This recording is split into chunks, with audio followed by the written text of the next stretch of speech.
Olá, galera! Vamos estudar? Bora, né? Tá na hora. Tá na hora da gente aprender mais uma classe gramatical. Dessa vez a gente vai estudar os verbos. Vamos lá? Então, para quem chegou agora, a gente já está numa sequência de aulas aí sobre a morfologia e as classes gramaticais. Nós já estamos aí no item 6, estamos avançando. E se você perdeu algum desses conteúdos, você pode voltar lá nos vídeos que já estão todos gravadinhos aí para vocês no canal. Hoje a gente vai então conversar um pouco melhor sobre os verbos, tá? A definição principal dos verbos é que eles são palavras que indicam principalmente ações, como andar, escrever e tantas outras que a gente consegue descrever coisas que a gente faz, tá? Eles podem indicar também um estado. O que é um estado? Não é o estado do Ceará, viu? O estado é como a gente se encontra, o nosso estado, né? Então, eu estou triste, eu fiquei alegre, tá? Então, tem o exemplo do verbo estar, do verbo ficar, do verbo ser, do verbo permanecer, por exemplo. E também eu tenho fenômenos da natureza, como chover, nevar, neblinar, tá? São ações que não são humanas, são da natureza. E aí vamos conhecer alguns pontos importantes. O primeiro deles é a conjugação verbal. A conjugação verbal é a estrutura dos verbos. Eu consigo, através das terminações dos verbos, separar ele em 3 grupos. Né? Então, os verbos eles podem estar em primeira conjugação, em segunda conjugação e em terceira conjugação, de acordo com a forma como eles terminam, tá? Quando eles estão aí no infinitivo, vocês já vão saber o que é o infinitivo, mas quando eles estão nesse infinitivo, a gente consegue olhar como que eles terminam e saber a qual tipo os verbos estão pertencendo.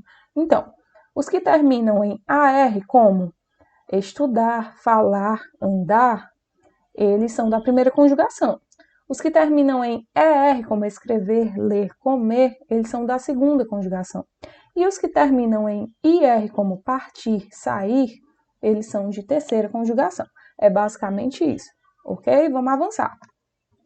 A gente tem também os modos verbais, tá? Os modos verbais, eles são 3. O modo indicativo, o modo subjuntivo e o modo imperativo.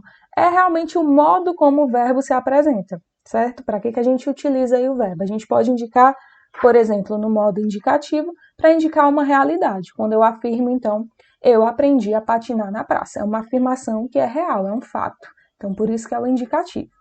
Já quando eu utilizo o modo subjuntivo, eu não estou mais indicando uma realidade. Eu estou dizendo aí para vocês uma possibilidade, que algo possa vir a ter acontecido. Então, e se eu aprendesse a patinar na praça? Então, já é uma hipótese, não é mais algo que é fato e que é realidade, certo? E o modo imperativo, ele vem realmente de algo que impera, né? Que impõe ordem. Então, é quando eu digo assim, aprende a patinar na praça. Eu estou mandando alguém aí aprender a patinar na praça, certo? Então, quando eu dou ordem, eu estou utilizando o modo imperativo. Beleza? Os 3 tipos aí. Então, eu utilizo o verbo de acordo com o que eu quero expor aí na minha fala, no meu uso, ok? Temos aí também os tempos verbais, tá? Os tempos é basicamente presente, passado e futuro. Então, eu trouxe aqui alguns exemplos para vocês. Do presente, eu estudo muito. É uma realidade aí que eu estou afirmando que vocês estão fazendo agora, né? Eu estudo muito. É algo do momento em que se fala, tá? Por isso que é no presente. Posso também aí lidar com o futuro. O futuro, então, é algo que vocês ainda vão fazer, né? Eu estudarei muito. E o passado. O passado a gente chama também de pretérito, tá? Então, muitas vezes a gente vai se referir ao passado como pretérito e é a mesma coisa e tá tudo bem.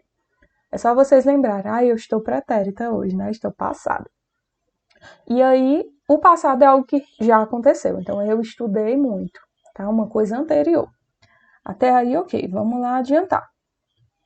Temos aí também, para a gente estudar, as formas nominais dos verbos e a regência verbal. Vamos ver um por vez.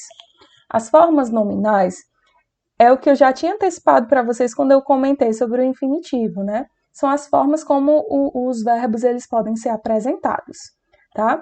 Eles podem vir, então, no infinitivo, que é quando ele expressa a ação em si, por exemplo, acordar, agradecer, esperar, sorrir, unir, que eu já tinha dado de exemplo para vocês. Ou pode estar no gerúndio, que é quando ele ainda está no processo da ação, acordando, agradecendo, esperando, sorrindo, ele sempre tem essa terminação de NDO no final. E o particípio, tá? O particípio, ele já é o resultado da ação. Então, acordado, agradecido, esperado, sorrido e unido. Então, a terminação dele é sempre DO. Ok? Então, tem a ver aí com a estrutura do verbo, né? E a sua terminação. E a regência verbal, agora que a gente vai ver, é quanto à transitividade do verbo. O que é isso, professora? Eu não sei o que é. É sobre os complementos, tá? Quando eu preciso de complemento ou não para aquele verbo. Vocês vão entender melhor com os exemplos. Por exemplo, eu chamo de verbo intransitivo aqueles que não têm necessidade de complemento. E eu já entendo tudo perfeito. Isso acontece muito nos fenômenos da natureza. A chuva cai, eu não preciso dizer mais nada para vocês entenderem, tá? Mas eu tenho verbos que eu necessito de uma explicação, né? De um complemento, que são aí os transitivos. E aí eu tenho os transitivos diretos e indiretos. Os diretos, eu realmente vou direto ao ponto. Então eu digo assim, comprei o livro, comprei algo, tá? E os indiretos, eu tenho uma coisinha aí no meio, até chegar ao meu ponto, que são o quê? As preposições. Então, eu digo o seguinte, acreditei em você, tá? Quem acredita, acredita em algo. Então, eu sempre vou utilizar a preposição. Então, a presença aí da preposição é que diz que ele é indireto, ok? É isso. Qualquer dúvida a gente vai tirando depois, tá bom? Vamos agora ver as vozes verbais. As vozes verbais, elas indicam a posição do sujeito perante a ação verbal, ou seja, a gente vai dizer se você participa ou não daquela ação, se você é agente, você é paciente da ação que o verbo está expressando. Vamos ver com os exemplos que sempre fica mais fácil. Voz ativa, que é o primeiro exemplo aí. Eu feri a minha perna, tá? Ele é o agente da ação. Eu mesma feri. Eu que estou agindo. Tenho a voz passiva que não sou mais eu que estou agindo, eu sou paciente da ação. Exemplo, a minha perna foi ferida por mim. Então já há mudanças aí na estrutura da frase, né? E no uso do verbo para dizer que foi ferida, não eu feri, certo? Tem uma diferença. E a voz reflexiva já é aquela voz que ao mesmo tempo que eu sou agente, eu sou paciente. Eu feri-me na perna, tá? Então, galera, é isso. Eu espero que tenha ficado claro, apesar de breve, né, os conceitos. Eu espero que tenham ficado aí de uma forma geral, essas explicações bem claras para vocês. Mas, claro que eu estou à disposição, né? A gente está em contato diariamente, então não tenham vergonha. Eu quero vocês me procurando, tá? Se não quiser ir lá no WhatsApp, deixa aí nos comentários alguma dúvida. Mas saibam que sempre podem contar comigo, tá bom? Se não for o suficiente, se vocês ainda tiverem alguma dúvida, é só entrar em contato. Outra coisa, não esqueçam de me enviar as atividades referentes a esse conteúdo, porque a gente só aprende quando a gente está com a mão na massa. Certinho? Pois um beijo e até o próximo vídeo. Tchau, tchau!